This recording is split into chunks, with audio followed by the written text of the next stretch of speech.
Šį kartą kviečiu Jūs į vieną lankomiausių vietų prekybos miestelyje Urmas pavasarį, tai sodo prekių parduotuvę.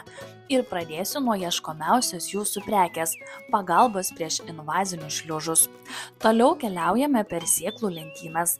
Vien morkų čia rasite virš 10 rūšių, o agurkų ties 30 pamečiau skaičių. Dar čia rasite įvairiausių gėlių ir 6 rūšis žolės sėklų. Svogūnų jau neskaičiavau, bet rinktis tikrai yra iš ko. Na, o jeigu kenkėjai bando okupuoti Jūsų gražųjį sodą, profesionaliosios pardavėjos tikrai atras, kaip Jums padėti. Čia rasite ir žemių, ir durpių, ir visą galybę įvairiausių trąšų, gausite kokybišką konsultaciją ir iš esmės viską, kad Jūsų sodas ar kiemas būtų gražus.